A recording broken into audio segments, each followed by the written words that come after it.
Praise the Lord. Hallelujah, hallelujah. ദൈവത്തിൻ്റെ പരിശുദ്ധമായ നാമത്തിന് നന്ദിയോടെ സ്തോത്രം ചെയ്യുന്നു. ഈ സന്ധ്യാസമയത്ത് ഞായറാഴ്ച വൈകുന്നേരം നമുക്ക് ഒരുമിച്ച് കർത്താവിനെ അല്പസമയം സ്തുതിക്കുവാൻ നമുക്ക് ലഭിച്ച ഈ വലിയ സമയത്തിനായി കർത്താവിന് നന്ദി പറയുകയാണ്. ഹല്ലേലൂയ.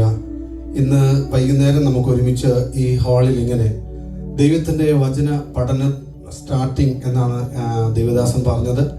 വചനം പഠിക്കുവാൻ നമുക്ക് ഒരുപാട് അവസരങ്ങൾ കർത്താവ് ഈ ദിവസങ്ങൾ തന്നുകൊണ്ടിരിക്കുകയാണ് വചനം കേൾക്കാൻ. അങ്ങനെ ഒരവസരം കൂടെ ഈ ഭൂമിയിൽ നമുക്ക് ദൈവം നൽകിയിരിക്കുകയാണ്.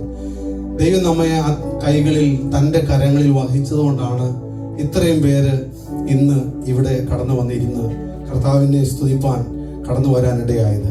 ഈ മീറ്റിംഗ് ലീഡ് ചെയ്യുന്ന പ്രിയ അച്ഛൻ, ഇന്ന് ബൈബിൾ ക്ലാസ് എടുക്കുന്ന ദേവദാസന്മാർ, പ്രിയ മാത്തുള്ള പാസ്റ്റർ, അവരെല്ലാവരും ഓർത്ത് കർത്താവിനെ സ്തുതിക്കുന്നു. മാത്തുള്ള പാസ്റ്ററുടെ ഏതൊരു ഫംഗ്ഷനിലും എന്നെ വിളിക്കുകയും ശുശ്രൂഷയ്ക്ക് അവസരം തരാറുണ്ട്. കർത്താവിന്റെ ദാസൻ നന്ദി പറയുന്നു. കടന്നു വന്നിരിക്കുന്ന എല്ലാ ദൈവദാസന്മാർക്കും ദൈവമക്കൾക്ക് നന്ദി പറയുകയാണ്. വന്ദനം പറയുന്ന ഒരുമിച്ച് അല്പസമയം കർത്താവിനെ പാടി ആരാധിക്കാം. ഹല്ലേലൂയ. ആരാധനയുടെ നടുവിൽ, സ്തുതിയുടെ നടുവിൽ കർത്താവിന്റെ സാന്നിധ്യം ഇറങ്ങി വരും. എത്ര ഒരു വിശ്വസിക്കുന്നു? ഒരിക്കൽ കൂടെ ഒരു സന്തോഷത്തോടെ ഹല്ലേലൂയ പറയാമോ? ഹല്ലേലൂയ. വചനം കഴിഞ്ഞ നാളുകളിൽ നമ്മൾ കേട്ടതാണ് നമ്മുടെ ജീവിതത്തിലെ എല്ലാ അഭിവൃദ്ധിയുടെയും ഉയർച്ചയുടെയും പിന്നിൽ ഉള്ള കാരണം. ഞാനും ആദ്യമായിട്ട് ഇങ്ങനെ ഒരു സുവിശേഷ യോഗത്തിൽ കടന്നുപോയി ദൈവത്തിന്റെ വചനം കേട്ടതാണ് എനിക്ക് ഈ രാജ്യത്ത് കടന്നു വരുവാനും ഇടയായി. ദൈവവചനമാണ് എന്നെ ഇവിടെ കൊണ്ടുവന്നത്.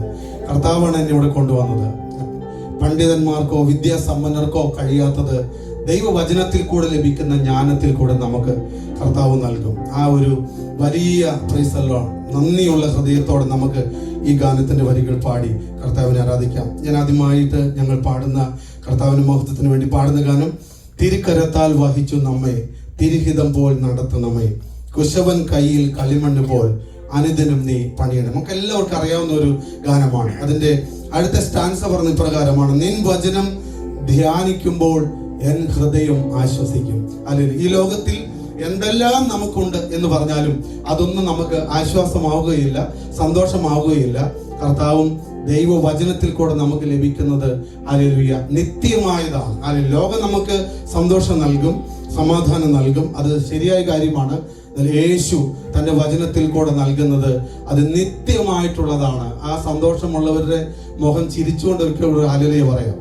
നിങ്ങളുടെ മുഖം കണ്ടിട്ട് വളരെ നിരാശപ്പെട്ടാണ് പലരും ഇരിക്കുന്നത്. ഞായറാഴ്ച കൊണ്ട് ക്ഷീണിച്ചിരിക്കുന്നതാണോ എന്ന് എനിക്ക് അറിയത്തില്ല.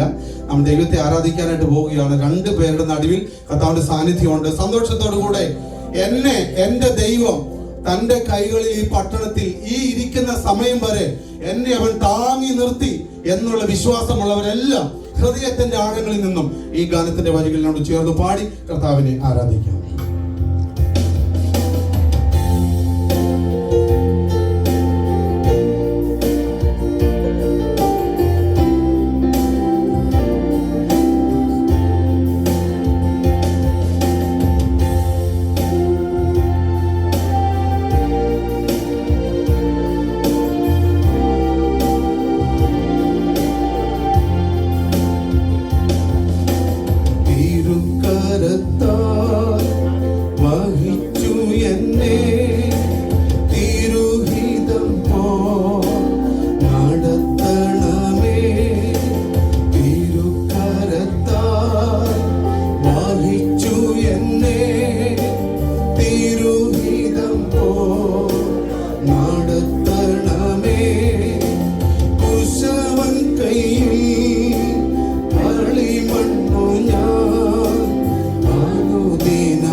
തിരുക്കര എല്ലാവരും ചേർന്ന് പാടണം.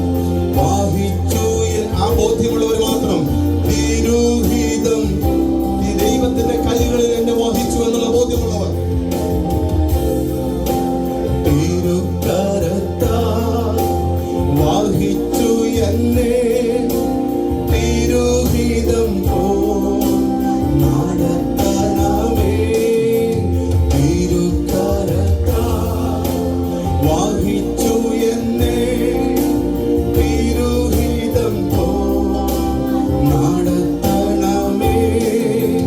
കുശവൻ കയ്യിൽ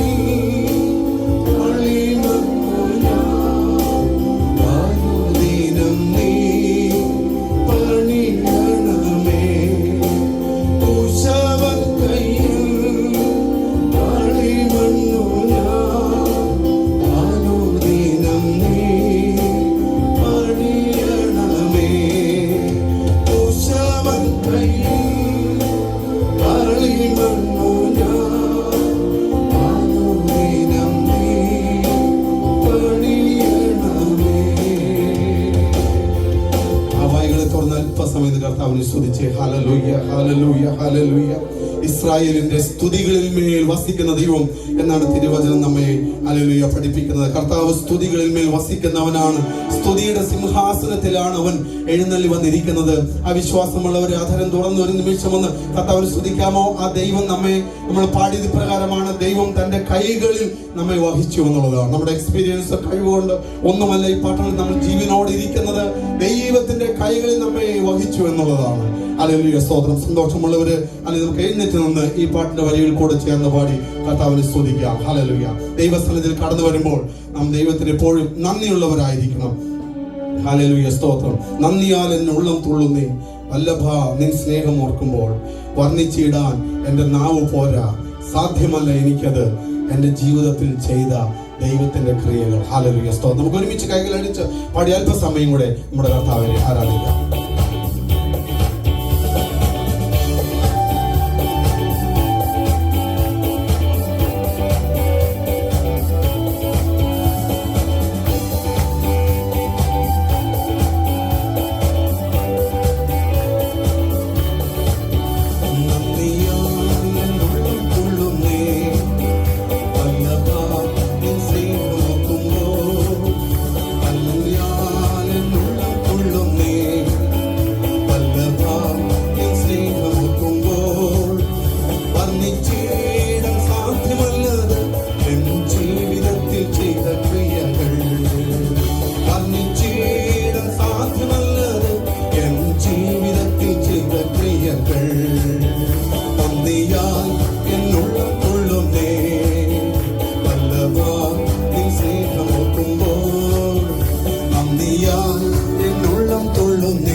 Oh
അച്ഛനെ വാഴ്ത്തി സ്തുതിക്കുമെന്നും ഞാൻ എൻ്റെ.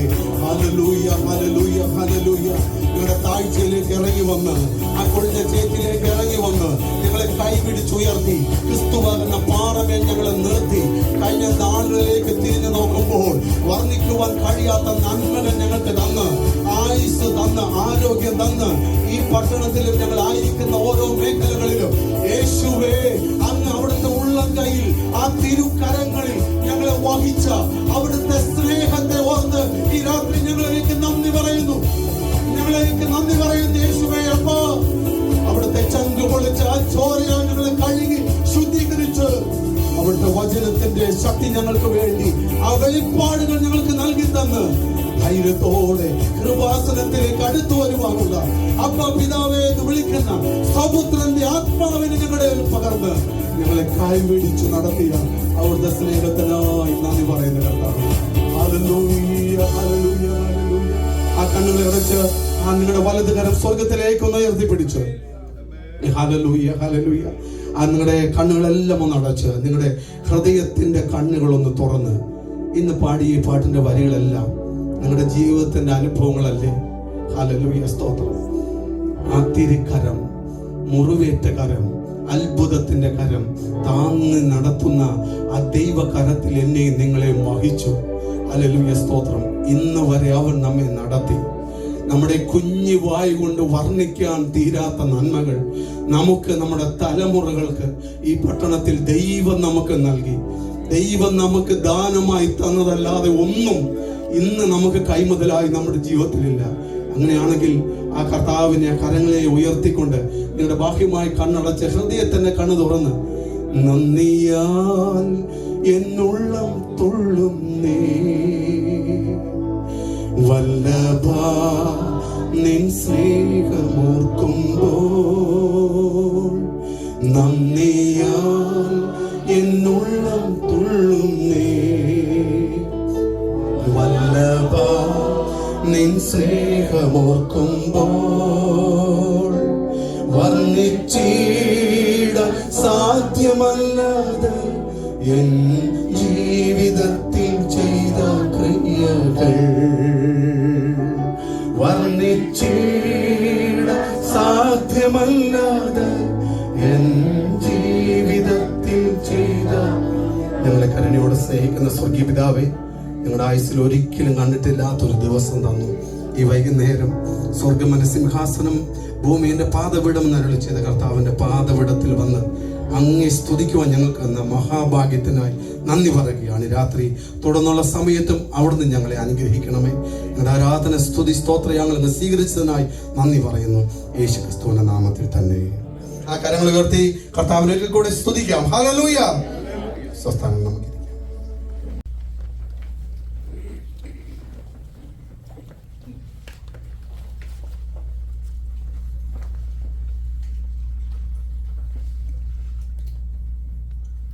എല്ലാവർക്കും എൻ്റെ സ്നേഹവന്ദനങ്ങൾ. Good evening everybody. Hallelujah hallelujah hallelujah. നമ്മൾ ആരാധിച്ച് സന്തോഷിച്ചിരിക്കുകയാണ്. ആരാധനയിൽ ദൈവം പ്രസാദിക്കുന്നവനായ കർത്താവാണ്. ആകയാൽ നമ്മളെപ്പോഴും ദൈവത്തെ സ്തുതിച്ചുകൊണ്ട്, ദൈവത്തെ മഹിമപ്പെടുത്തിക്കൊണ്ടായിരിക്കുന്നതാണ് ദൈവത്തിന് പ്രസാദം. Praise the Lord, praise the Lord, hallelujah, praise the Lord. Good evening and greetings to every one in the sweet name of our Lord and Savior Jesus Christ. A very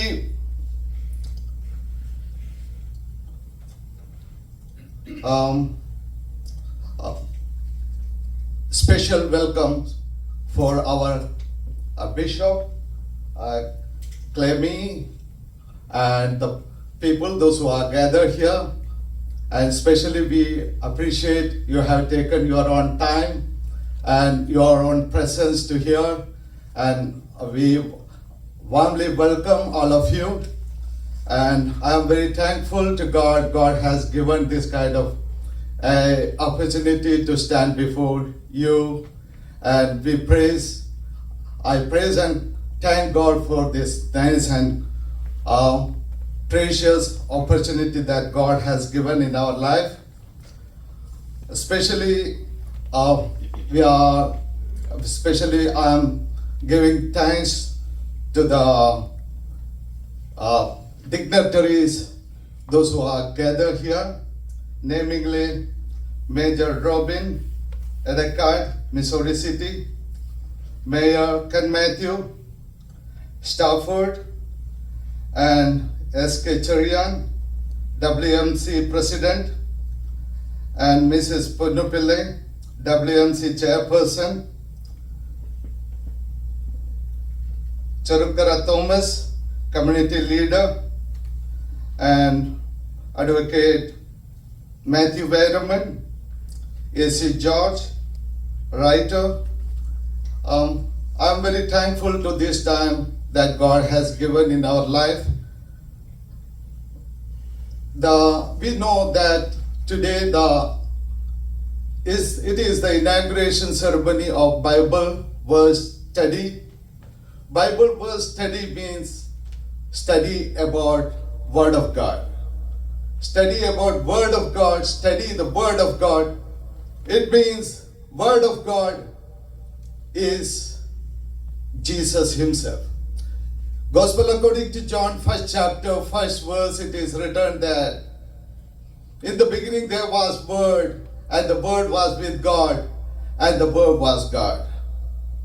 And of course, in 1st chapter, it's a 14th verse, we can read that He came on the flesh, and that was Jesus Christ.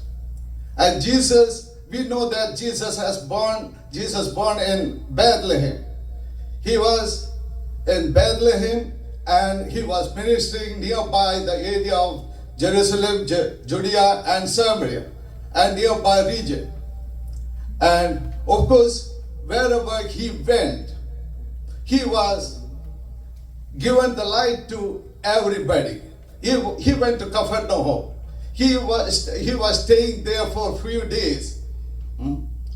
And Capernaum, nearby Capernaum, in Matthew, Gospel according to Matthew 4 chapter 13 onwards, we can see that nearby Zebulun, one place is called Zebulun. And the people, those who were there, they were under the shadow of death. And Jesus was in the Capernaum, and He was in the coastal area of Capernaum. And while Jesus was there, the light came out of Him, and the people, those who were under the shadow of death, they got the light. They were enlightened. Their life became brightened. Dear brothers and sisters, just I want to tell you one thing. Wherever gospel reaches, people enlightened there. We know about our India. The missionaries of England and missionaries of America and very many other places, they visited there, and they were given the light to there. And the people, those who were there, they were enlightened. Especially I can tell you about my place. I born and brought up in Andaman and Nicobar Island, especially in Port Blair, particularly in Port Blair. And Nicobar Island is the island of tribal. And you may be knowing about one person, John Chahuk. He came from here to Andaman Nicobar Island, especially one place called Sentinel. He wanted to work among them. And the Sentinel people, those who are, they are under darkness. They don't want to mingle with any people. He came there, and it was not in the knowledge of government. And of course, he came there, and he reached in that island, Sentinel Island. I can tell you one thing. I born and brought up in Andaman Nicobar Island, but I never visited there because it is not permitted to visit there. But he visited there. He visited there twice. The first time and second time also they were given the warning. You are not supposed to enter into this side. he has taken some of the material also with him, and he want to give the light to that people. But what happened? We know better. The people of Sentinel, they kill him. The brothers and sisters, Jesus was the light of this world. If we are seeing this light, the energy is spending for this, and for every light or every word, energy is needed. In the same way, Jesus was also working there, means he produced light, means how he produced light, how he become the light of the world. He himself said that I am the light of the world, and lastly he told that ye are the light of the world. We people are the light of the world. How we can become the light of the world? We can become the light of the world through the sacrifice only. He became the light of the world through the sacrifice. What he has sacrificed, just I want to tell one thing, and just I want to sit here. How he became the sacrifice, what he has done. Gospel according to John 1st chapter 4th verse, it is written that he had the life, and his life became the light of the world. He had the life, and his life became the light of the world. And dear brothers and sisters, if we want to be the light of the world, we have to sacrifice something. It may be our time. You have taken your time and came here. I appreciate you, everybody, and let God bless you, and warm welcome everybody. Let God bless you by this verse. Amen.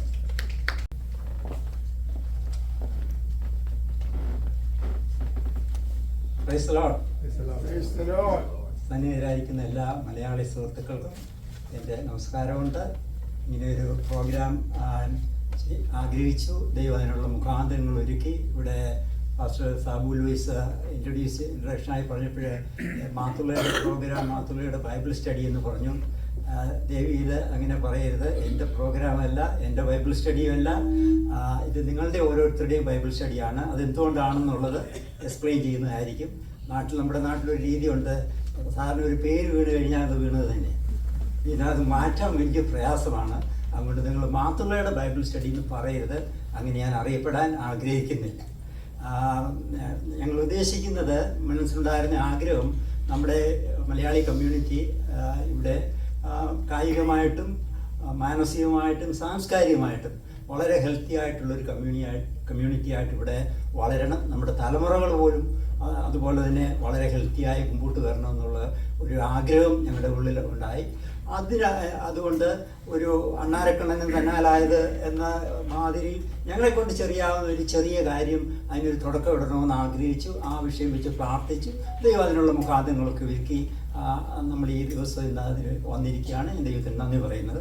ഞങ്ങൾ എടുക്കാൻ ഉദ്ദേശിക്കുന്ന ക്ലാസ്സുകൾ, ഞാൻ class എടുക്കാൻ എന്ന് പറയുമ്പോൾ class എടുക്കുന്ന ആളുടെ യോഗ്യതയെ പറ്റി നിങ്ങൾ ഉടനെ ചോദിച്ചെന്നിരിക്കും. അത് പറയണമെന്ന് ഉദ്ദേശിച്ചാണ് ഞാൻ വന്നത്. പക്ഷേ സമയം നീണ്ടുപോയതുകൊണ്ട് ഞാൻ അതിലേക്ക് കിടക്കുന്നില്ല. എടുക്കാൻ ഉദ്ദേശിക്കുന്ന ക്ലാസ്സുകളെ ചുരുക്കമായിട്ടൊന്ന് പറഞ്ഞിട്ട് ഞാൻ ഇരിക്കാൻ ആഗ്രഹിക്കുന്നു. ആദ്യം ഞങ്ങൾ എടുക്കാൻ ആഗ്രഹിക്കുന്ന class how to maintain good health based on Bible principles and natural living. ഇത് ബൈബിൾ സ്റ്റഡി അല്ല, ബൈബിൾ സ്റ്റഡിയുടെ ആവശ്യമില്ല. എല്ലാ ചർച്ചുകളിലും ബൈബിൾ പഠിപ്പിക്കുന്നുണ്ട്. അതുകൊണ്ട് ഇവിടെ ഒരു ബൈബിൾ സ്റ്റഡിയുടെ ആവശ്യമില്ല. ഞങ്ങൾ പഠിപ്പിക്കുന്നത് based on Bible, how to maintain good health based on Bible and natural living. ദൈവം മനുഷ്യനെ സൃഷ്ടിച്ചപ്പോൾ രണ്ട് കാര്യങ്ങൾ പറഞ്ഞു ഹെൽത്തി ആയിട്ടിരിക്കാൻ. ഒന്ന്, നീ വേർപ്പോടെ അപ്പം ഭക്ഷണം. രണ്ടാമത്തെ കാര്യം, വൈൽഡ് സസ്യം നിനക്ക് ആഹാരമായിരിക്കും. അതുകൊണ്ട് ഈ രണ്ട് കാര്യങ്ങൾ നമ്മൾ ഏറ്റവും വളരെയധികം കാര്യങ്ങളുണ്ട്, അതിലിപ്പോൾ ഞാൻ കിടക്കുന്നില്ല. ഈ രണ്ട് കാര്യങ്ങൾ നമ്മുടെ ആരോഗ്യത്തെ താങ്ങി നിർത്തുന്ന 4 കനക തൂണുകളാണ്. വ്യായാമം, മിതമായ ഭക്ഷണം, ക്ലെൻലിനെസ്, റെസ്റ്റ്. ഈ 4 വിഷയങ്ങളാണ് നമ്മുടെ ആരോഗ്യത്തെ താങ്ങി നിർത്തുന്നത്. അതിൽ ഏറ്റവും ആദ്യം പറഞ്ഞത് വേർപ്പോടെ അപ്പം ഭക്ഷിക്കും, എക്സസൈസാണ്, ഏറ്റവും പ്രധാനമായിട്ടുള്ളത് എക്സസൈസാണ്. അത് കഴിഞ്ഞാണ് ഭക്ഷണം, മിതമായ ഭക്ഷണം. ഇംഗ്ലീഷ് ചർച്ചിൻ്റെ 7 മഹാഭാവങ്ങളിലൊന്നായിട്ട് അവർ കരുതുന്നത് ഗ്ലട്ടണിയാണ്, അമിത ഭക്ഷണം. അതുകൊണ്ട് ആ വിഷയങ്ങളെ പറ്റി ഞങ്ങൾ ക്ലാസ് എടുക്കുന്നതായിരിക്കും. രണ്ടാമത്തേത് what is going to happen tomorrow. ഇന്നിപ്പം മിക്കവാറും ആൾക്കാർ ടെൻസാണ്, എന്താണ് സംഭവിക്കാൻ പോകുന്നത്. ലോകരാഷ്ട്രങ്ങൾ തമ്മിൽ ആയുധ മത്സരം നടക്കുകയാണ്. അപ്പം ഇപ്പോഴത്തെ സാഹചര്യങ്ങൾ ഹിസ്റ്ററിൻ്റെ ഹോബിയാണ് വെച്ച് നാളെ ഇമ്മീഡിയറ്റ് ഫ്യൂച്ചറിൽ എന്താണ് സംഭവിക്കാൻ പോകുന്നത്. വെളിപ്പാട് പുസ്തകത്തിൻ്റെ വ്യാഖ്യാനമാണത്. വെളിപ്പാട് പുസ്തകത്തിൻ്റെ വ്യാഖ്യാനം ഉടനെ സമീപഭാവിയിൽ നടക്കാൻ പോകുന്ന കാര്യങ്ങളാണ് അതിൽ എഴുതിയിരിക്കുന്നത്. എന്നാൽ അത് സിംബോളിക് ലാംഗ്വേജിൽ എഴുതിയിരിക്കുന്ന കാരണം സാധാരണ ജനങ്ങൾക്കത് മനസ്സിലാക്കുന്നതിന് വളരെ വിഷമമുണ്ട്. അതുകൊണ്ട് ആ സിമ്പിൾസിനെ, അത് പ്രവചനങ്ങൾ നിവൃത്തിയാണ്, ആ പ്രവചനങ്ങളെ അത് മനസ്സിലാകുന്ന ഭാഷയിൽ എക്സ്പ്ലെയിൻ ചെയ്യുക എന്നുള്ളതാണ്. അതൊരു ദിവസം കൊണ്ട് ആ ക്ലാസ് തീരത്തില്ല. അതൊരു ഫ്യൂ വീക്സ്, അത് ആഴ്ചയിൽ ഒരു ദിവസമാണ് ഇപ്പോൾ ഉദ്ദേശിക്കുന്നത്. വെള്ളിയാഴ്ച വൈകിട്ട് 5 മണിക്കാണ് ഞങ്ങൾ ഉദ്ദേശിക്കുന്നത്. അതെല്ലാവർക്കും സൗകര്യമായിരിക്കും എന്ന് കരുതുന്നു. ചെറിയ മാറ്റങ്ങളൊക്കെ വരുത്താം. അപ്പോൾ അങ്ങനെയാണ് അത് പ്ലാൻ ചെയ്തിരിക്കുന്നത്. അടുത്ത ക്ലാസ് ഞങ്ങൾ ഉദ്ദേശിക്കുന്നത് meaning and purpose of life, as the pastor. മൂന്നാമത്തെ class how to keep peace and love in the family. ഇന്നിപ്പോൾ നമ്മൾ പുറത്തോട്ട് നോക്കിക്കഴിഞ്ഞാൽ നമ്മുടെ ഫാമിലികളൊക്കെ കലുഷിതമാണ്. നമ്മുടെ കുട്ടികൾ പലരും ഇത് കണ്ടാണ് വളരുന്നത്. ഭർത്താവും ഭാര്യയും അവർ സ്നേഹമില്ലാതെ വീട്ടിൽ കലുഷിതമായ അന്തരീക്ഷം കാണുമ്പോൾ അവരുടേതായിട്ടുള്ള പ്രൊട്ടക്ഷനാണ് ഇടിഞ്ഞ് താഴോട്ട് വീഴുന്നത്.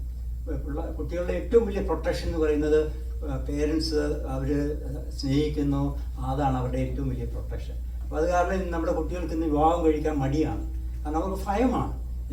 ആ ഭയമൊക്കെ ഇത് മാറ്റി എങ്ങനെ നമുക്ക് നമ്മുടെ വീടുകളിൽ സന്തോഷവും സമാധാനവും നമുക്ക് സാധിക്കും, ബൈബിളിൻ്റെ ബേസിൽ എങ്ങനെ അത് സാധിക്കും എന്നുള്ളതായിരിക്കും ആ ക്ലാസ് എടുക്കുന്നത്.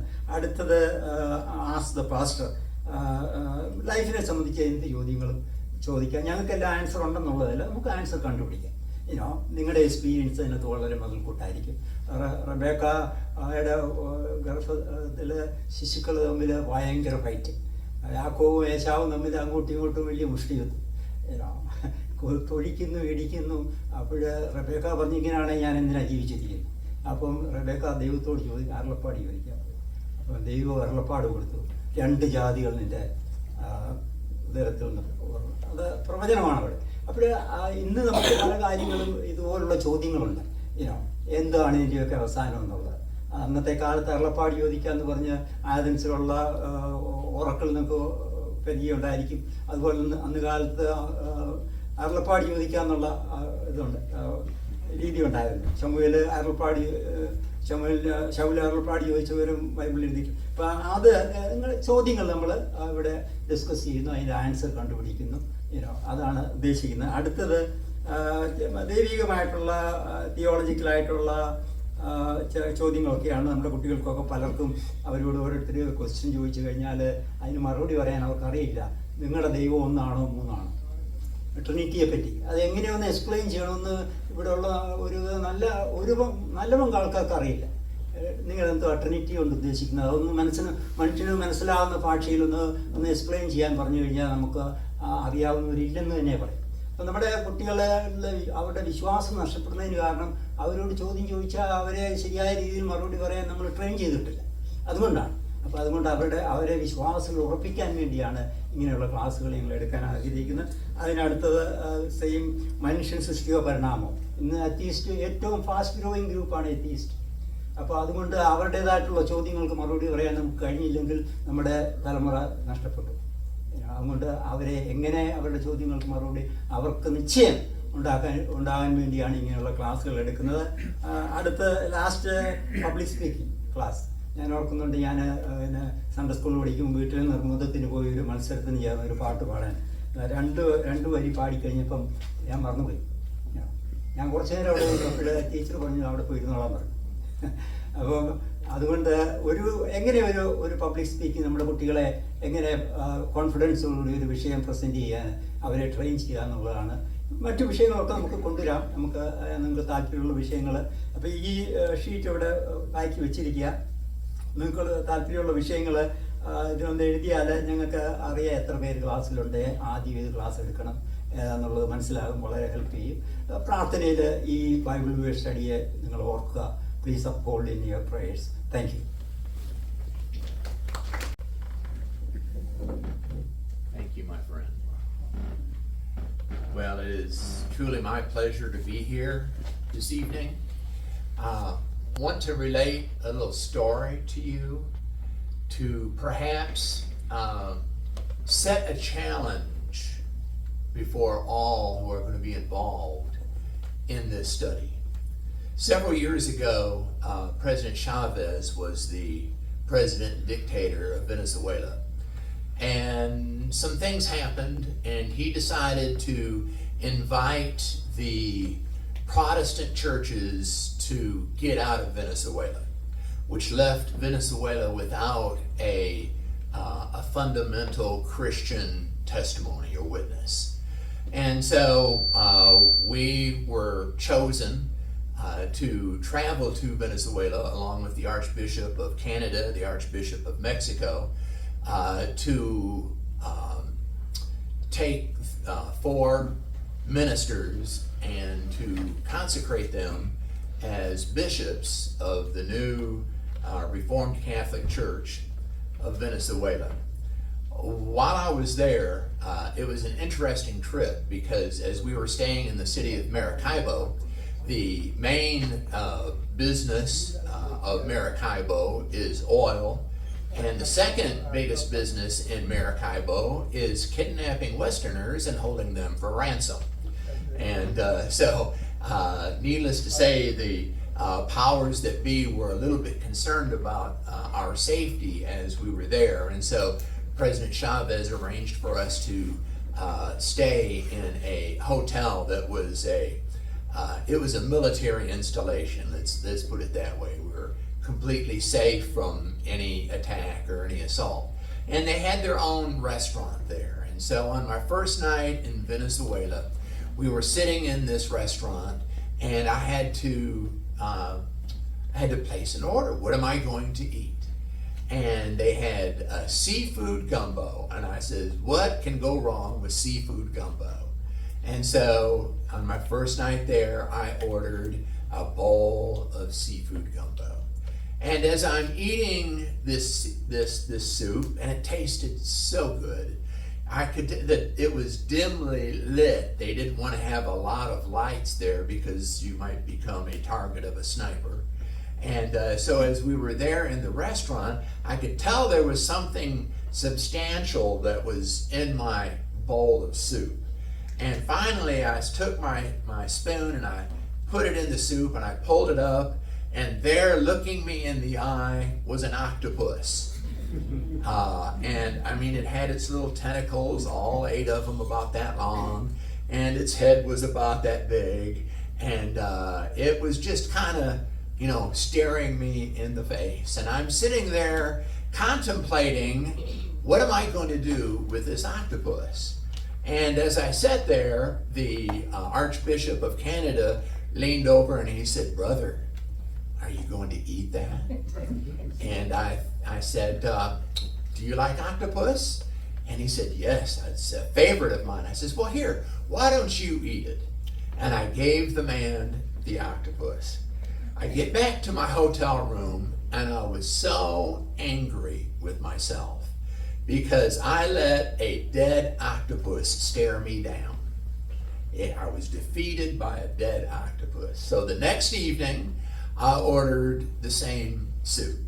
And as I stirred my spoon around, I found the octopus. And I took it out and I looked at it and I ate it. It wasn't the most enjoyable food I'd ever put in my mouth, but I had brought victory to defeat. I had let the previous evening a dead octopus get the victory over me. And I refused to let that victory stand. So the next night I came back and I ate that octopus. I haven't had octopus since. It was not a delicious victory, but it was a victory nevertheless. And so, when we are studying God's Word, I would encourage you, do not back down from the hard things.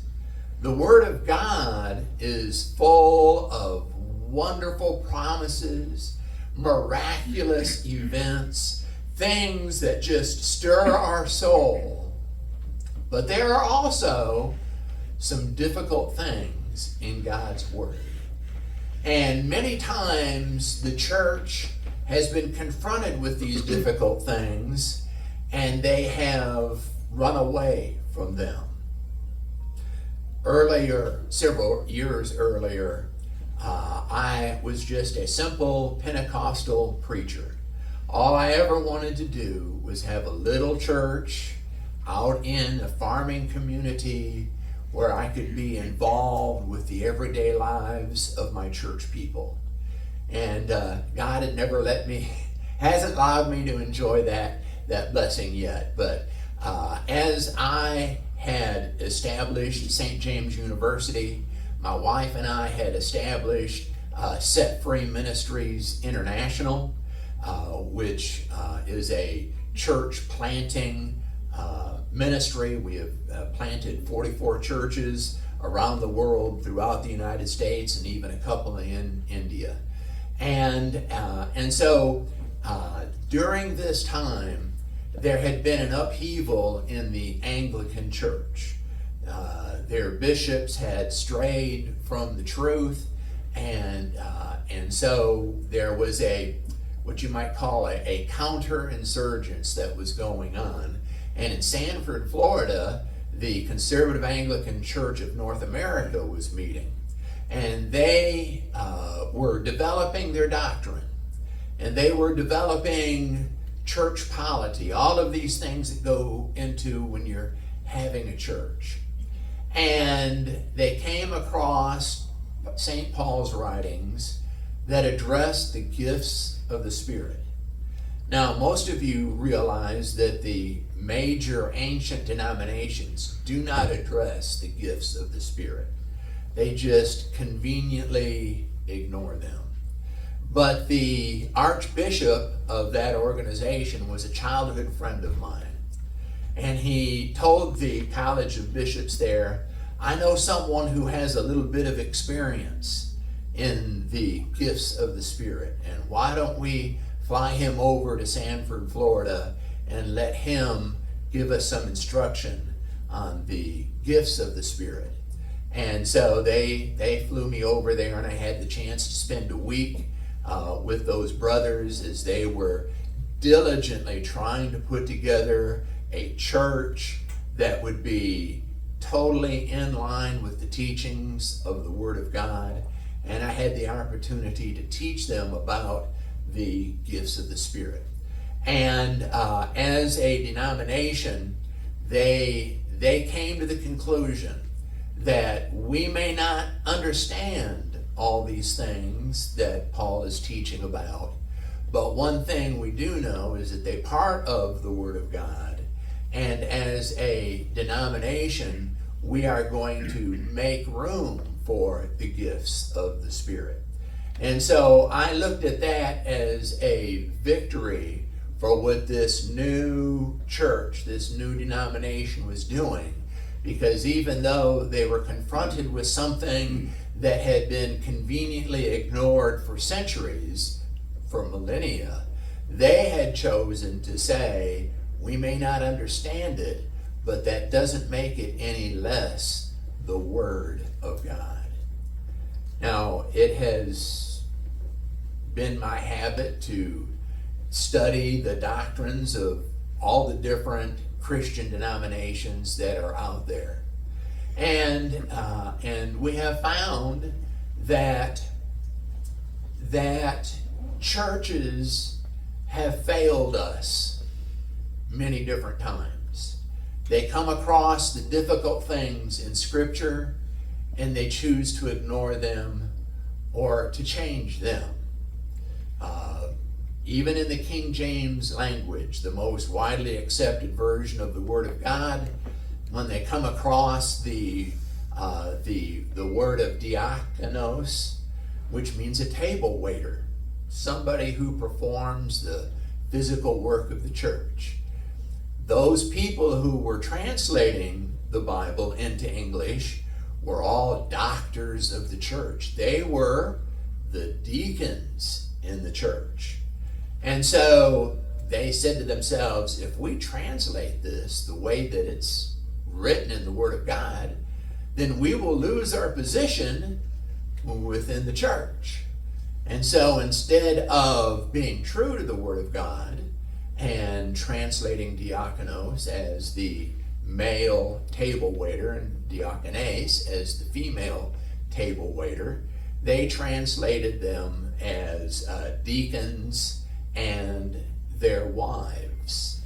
And they didn't want to give place to female deacons within the church.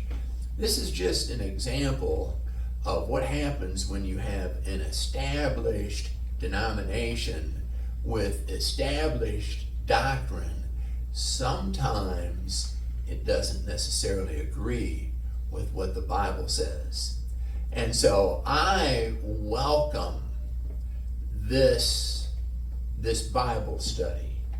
I welcome open minds to look at the Bible, to look at the languages, and to see, especially in these end times, exactly what the Word of God says. I am of the personal belief that we are in not the last years, we are in the last days of the church. I believe that God has saved the best for last. I believe that those who name the name of Jesus Christ right now have before them the greatest opportunity that the church has had in 2,000 years. And I look forward with great anticipation to see the training, the revelation of Scripture that comes out of this Bible study. I will just give you an admonition. Don't kneel down to denominational doctrines, because denominations are formed with their own little plans, their own little doctrines. And they may be true, they may be convenient, but that doesn't make them the whole Word of God. Amen? And so search out the Word. Don't be afraid to raise your hand and say, this doesn't make sense to me. Don't be afraid for the teachers to say, now I've studied this and you've come to know that this passage of Scripture means such and such. But don't be afraid to stand up and say, but I think there may be something different that God is trying to reveal here.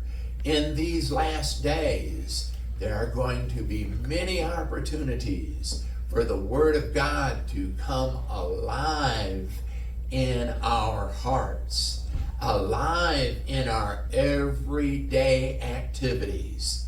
And it is exciting to see what God has in store. And I have not been fully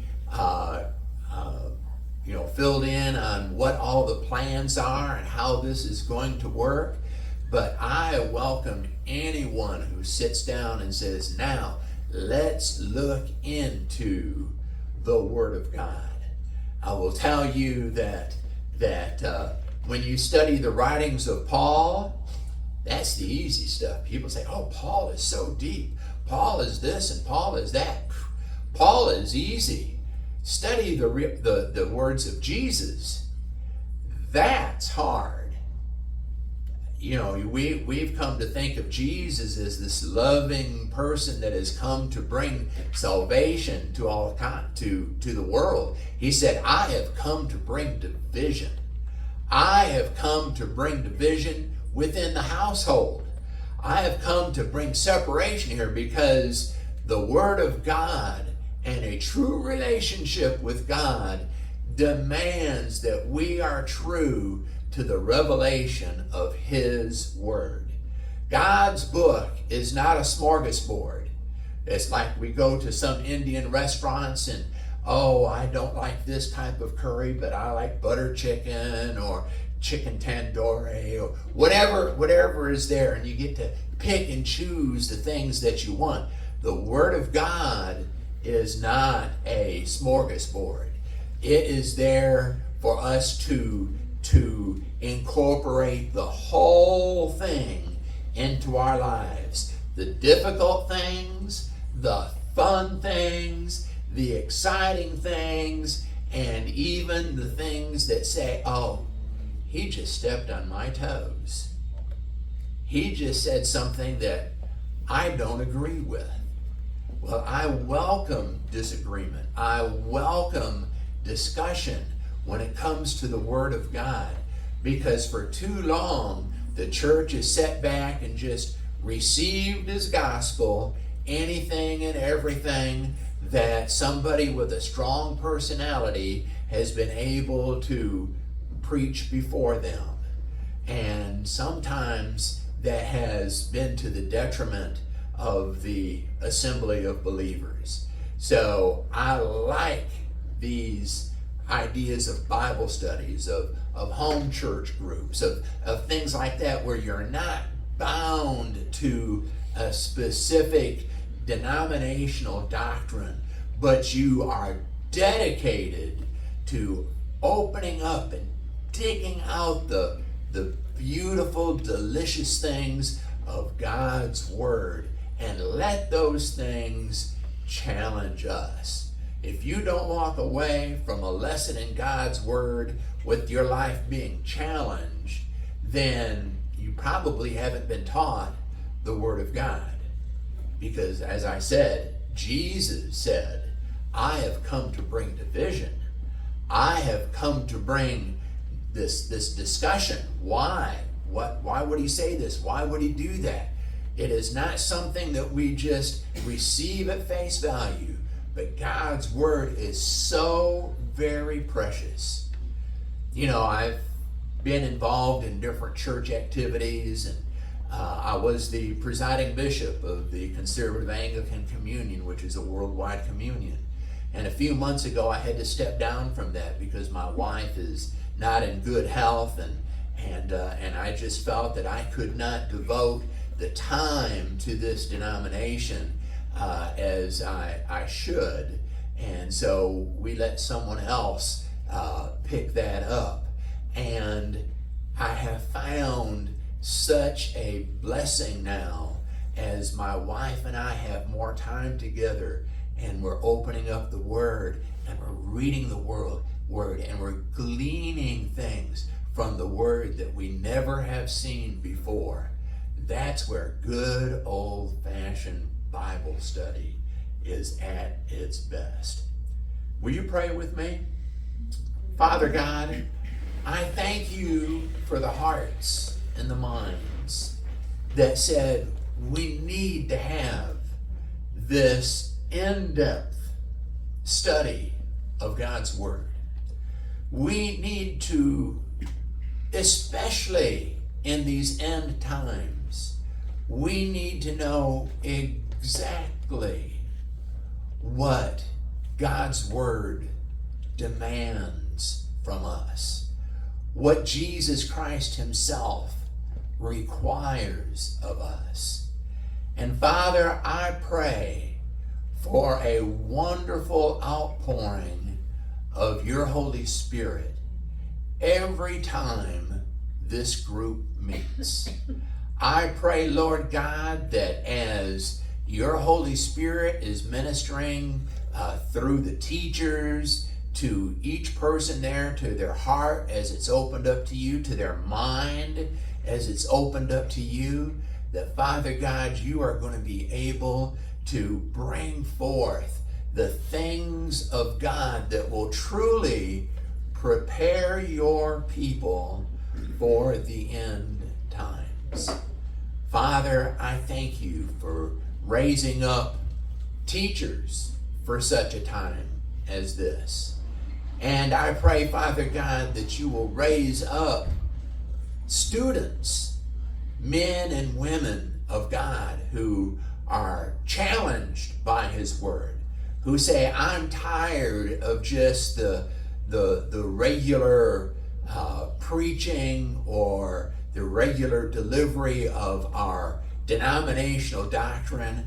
I want to know what the Word of God truly says, especially in these end times. So, Father, we are expecting you to pour out, to anoint your Holy Spirit with the teaching, with all the people involved. Lord God, that because of the Holy Ghost anointing on the teaching, that word will go forth throughout the community, that here is the place to meet, where the Word of God is opened up and it's discussed without any denominational color. It is discussed, Lord, in all of its purity and all of its beauty. And Father God, we ask this in the precious and holy name of Jesus. Amen.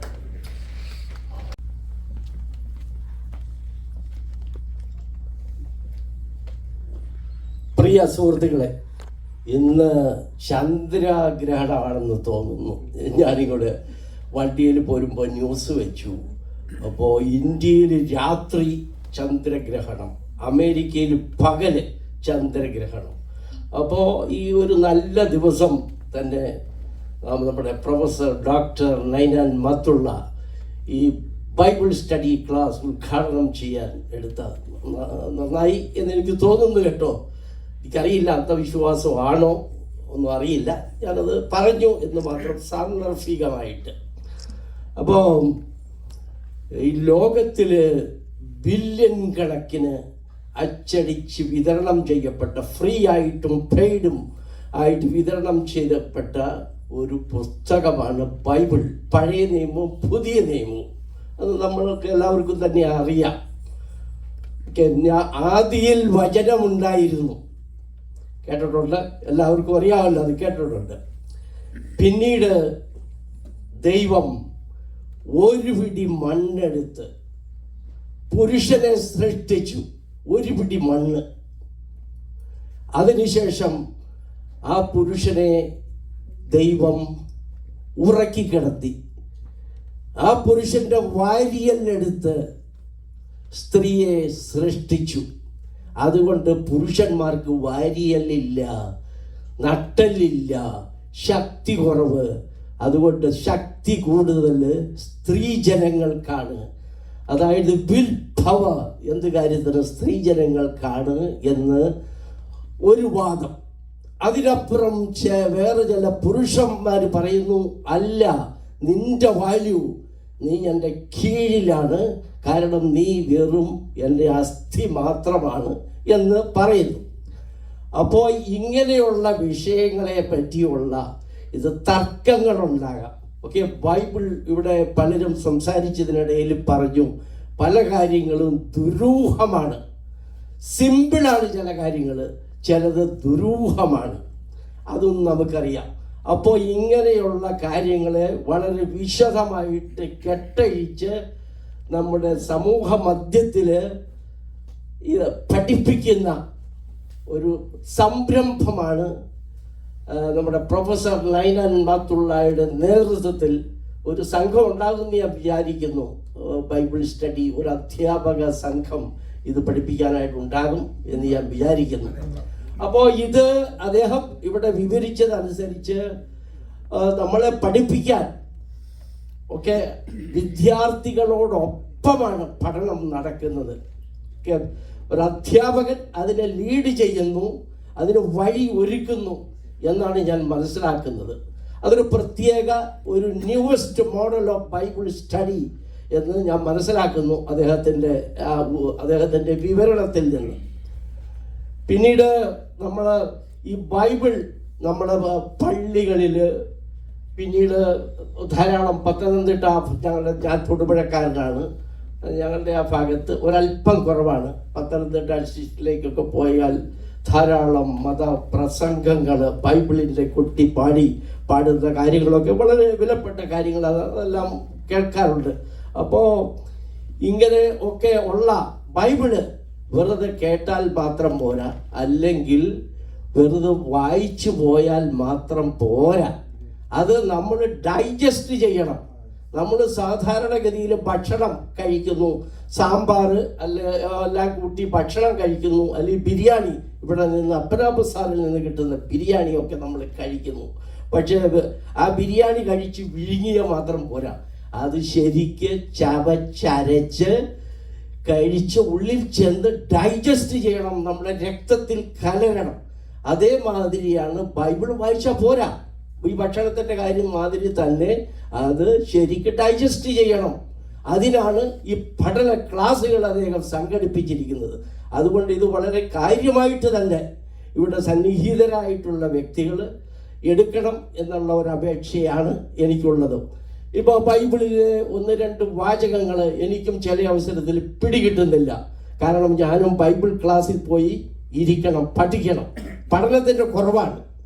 ആദ്യം തന്നെ പറഞ്ഞല്ലോ, ഒരുപക്ഷെ നമ്മൾ ഇത് കേട്ടല്ലോ, നമ്മളെല്ലാം ദൈവം ഒരു പിടി മണ്ണെടുത്ത് മനുഷ്യനെ സൃഷ്ടിച്ചു, നമ്മളെല്ലാം മണ്ണിൻ്റെ മക്കളാണ്, ബഹുമാന്യരായ മണ്ണിൻ്റെ മക്കളാണ്.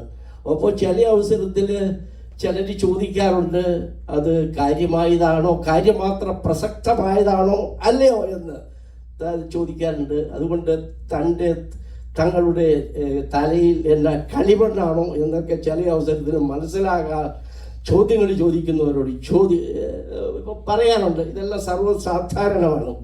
ബൈബിളിൽ ഒരു വചനം എടുക്കാം. ഇപ്പോൾ മുട്ടുവിൻ തുറക്കപ്പെടും, ചോദിപ്പിൻ കൊടുക്കപ്പെടും.